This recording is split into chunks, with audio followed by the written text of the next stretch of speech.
Hello everyone, welcome back to my channel. This time I finally got my ball winder. I got it this week, so I am really excited to open it, assemble it, and tell you how to use a ball winder. If you never own one, hopefully this will be really helpful for you. Alright, so let's go ahead and get to it. Open this.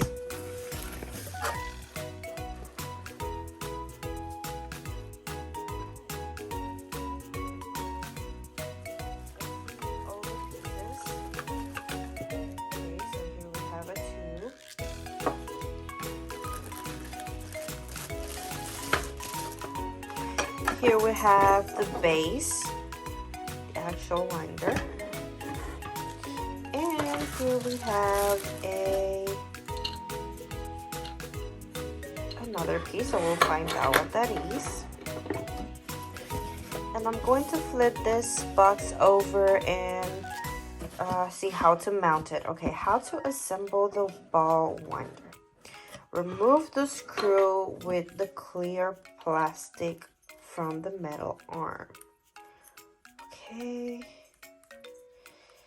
I did almost. There we go. I removed the screw. It says insert the metal arm into the hole located directly below the base of the handle. Okay, it should be right here. And fasten the clear plastic top screw. Oh, so I gotta come here and fasten the clear plastic top screw into the hole on the metal arm to secure the clamp in place. And this is a little tricky since hold it real tight. Okay, it's working now. It's working. Just for your information, I have never owned a yarn winder before either, so you will be doing this for the first time with me as well. All right, it is now screwed and secured. And the next thing, it says insert the plastic cylinder, I'm guessing this is it, into the top of the ball winder. Okay, and then turn clockwise to secure in place. Okay, counterclockwise. Here we go. Okay, it is not secure, it's not going anywhere, and now it is mounted.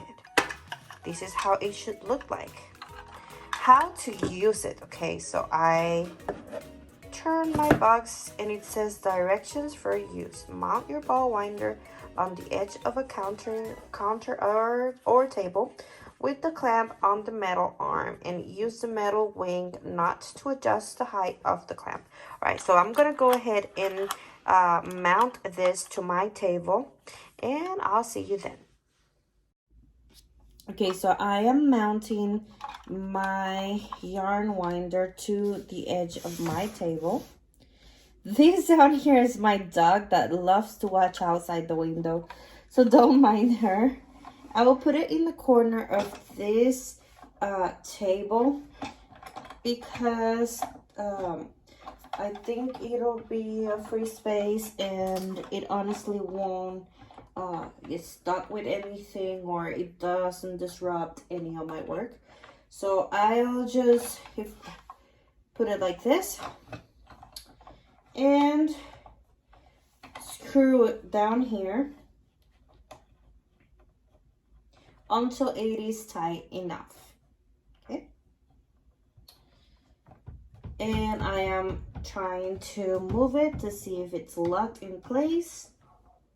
All right, now it is put in place. Now let's see, how do you actually get to use your yarn winder? And I have some yarn ready to use, so I'll meet you there. Okay, for the purpose of this video, I've moved my yarn winder a little bit closer to the center of the table. And now let's turn the box and see how to use it. All right, it says unwind your skin carefully so that you have one multi-strand loop and clip off any strands that hold the yarn together.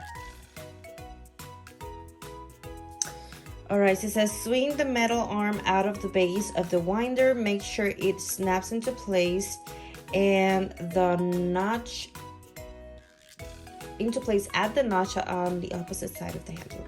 All right, so we will lift this like this and make sure it's clicks. So I'm making sure, okay, it did, even though it didn't sound it, it did. All right, so thread the outermost yarn end through the metal guide loop.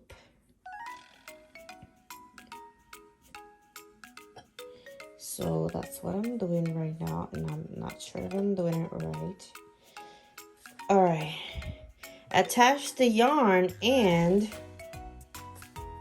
So I guess it is the other way around. Attach the yarn end to the center column of the ball winder by pulling the yarn end down into the notches of the top of the column. So you see it has these two notches. Let me turn it a little bit for you to see. 1 and 2. So we're going to attach it right there and turn the handle of the ball winder slowly at a steady pace to avoid tangling. So this is basically, I'm not sure if you're looking at this, but look how easy it is. So I passed the yarn to this space here. I am holding it with this hand because in my case I do not have a partner who can hold the yarn for me, or I do not have a Swift mounted. So I'm just gonna hold it and start rolling these at a steady pace, so it starts winding my yarn like this, and you can see that it's already getting into a ball. It is super easy and it's actually super fun. So all right, so I'm gonna go ahead and finish winding this ball and I'll see you at the end. All right, so I'm reaching the end of this ball and it says when you are finished winding, remove the yarn end from the center column notches and pull about 3 inches of yarn up. Okay, so I am pulling it from the center column and pull about 3 inches of yarn up and out of the ball. Slowly slide the new yarn ball up and of the center column. You can knit from the center or outer end of your new ball. All right, guys, so this is my first ball made with my winder. Okay, so this is the center. This is the center of it. So I'm just gonna push it right in there and leave this right here so I know that I can pull it from there. And the rest of the outer yarn, I am just going to roll it like this and pinch it. And this is it. This is my first ball of yarn made with the Knit Picks yarn winder. It is so easy to use. I actually expected it to be a little more complicated, but it turned out to be super duper easy. Okay, here I did a second ball and it went, for this one I had more yarn left. In my case, I'm just winding the leftover yarn into a ball. In this case, I know some people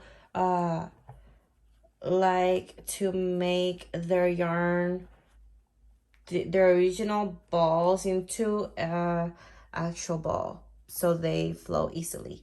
So another thing about this yarn winder is that it is a really sturdy plastic. So it really looks sturdy and a great quality. I am sure this will last for a very, very long time. And I love the fact that after this, it works really, really easy, really fast. And the best part is that after you have your ball, you can just toss it in the yarn ball, in the yarn bowl, and start crocheting right away, and it will flow really smooth. I hope this video really helps you to understand what a yarn winder is and what it does, how to use it, and how to mount it. I hope it was clearly explained to you. And if you want to get a yarn winder like this beautiful one right here, this is actually, I did not talk about the color before. This is a purplish color, or more on like the beige. It's like a beige purple color. I'm not sure how to describe it. And here on the back, it has a dark purple color. It doesn't look like those colors because right now in this video, the light is coming from the outside, and I am recording in the opposite side, just so you could see the edge of my table. But it is purple, so it is really, really pretty, and it's only $19.99 at the Knit Picks website. If you would like to get this yarn winder, the link is in my description below, in my description box below. And if you do own one already, let me know. Do you use it often? Do you like to use it? Do you prefer to keep winding the yarn with your hands? What is your preference, and what kind of yarn winder do you own? What brand? If it's a different kind of like shape, I would like to know all this. I hope you like this video. Please give it a thumbs up. Don't forget to click on the subscribe button so you don't miss the next videos and tutorials. And I'll see you guys next time. Bye.